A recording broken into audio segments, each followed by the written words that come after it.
All right, so we've already talked about how you can find the probate information in the Missouri CaseNet system. So now let's talk about what you're going to send to these probate seller prospects.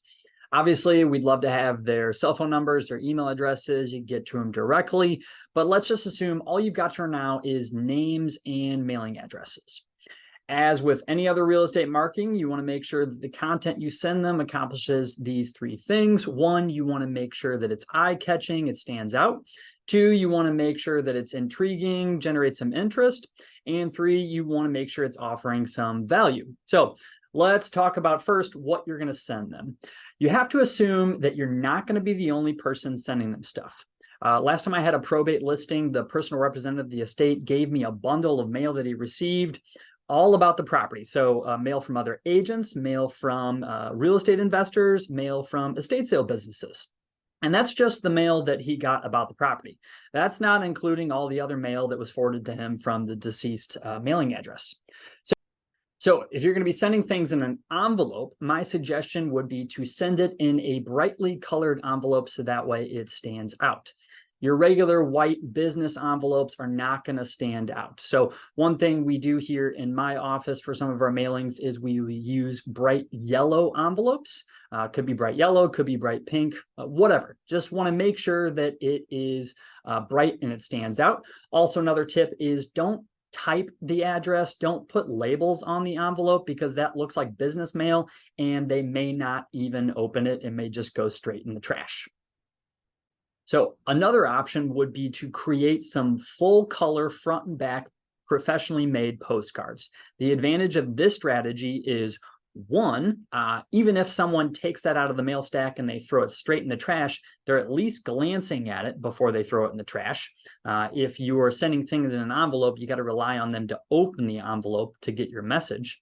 The other advantage of doing the postcard method is you can automate it. So you can automate the mailing, you can basically pay someone else to make it for you. And also if you're going to be sending a series of postcards, you can automate that too. Second thing to think about, what are you going to focus on in the messaging of the content you are sending them? Whether it's on a postcard or in an envelope, you only got so much space. So what are you going to focus that content on? Number one, giving them the value of the property. In the probate process, the parties involved are going to have to put together a value for the entire estate of the deceased, including any real estate assets. So if you are sending things in an envelope, you can include a quick printed CMA, or if you're sending things on a postcard, you can include a QR code that goes to a pre-recorded video of a video CMA. If you don't know how to create one of those, go to my YouTube channel. I got a video on how to do that whole process. So number two, expressing your professional expertise when it comes to pricing the property, as well as advice on best ROI for minor repairs and improvements they could do in the pre-listing process. So a lot of these probate sellers just going to want to sell it as is, clean and simple, get rid of it. But some of them may be curious. What are some minor things we could do to the property that might get us more money on the market? That could be taking down wallpaper, painting, cleaning, refinishing the floors, doing some landscaping projects. So expressing your skills and your professional guidance on these things could convince them to work with you. Number three, your extensive list of vendor relationships. You need to have a very thorough list of vendor relationships in order to help these people not only sell the property, but also maintain it. Remember, these probate cases can take over 6 months to close from the time they are filed. So they need help not just selling the property, but also maintaining it until it's ready to sell. Not only that, but some of these properties have been vacant long before the owner passed away, so they need even more work. So what are some of these relationships that you could hit on in your messaging? I'm going to get my list here. A real estate appraiser. So some of these probate cases, they may be fine with a broker price opinion, but they may also require a full-fledged appraisal. Your own cash investor contacts. Some of these people, like I said, they just want to sell it as is, get rid of it. So having those relationships ready to go would be helpful.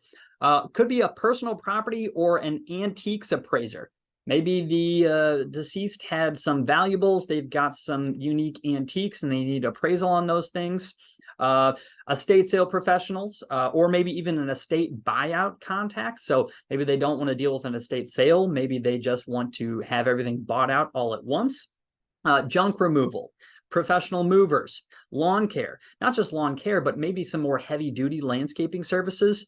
I think some of these old vacant houses, they've got old dead trees, big giant bushes. So a lawn care service, or not a lawn care service, but a landscaping service that could take care of those things. House cleaner, heavy duty cleaning like odor removal, air purification, someone who does flooring, carpet cleaning, carpet stretching, pest control, mold, mildew removal. So you get the point. You need to have a very thorough list of vendor relationships.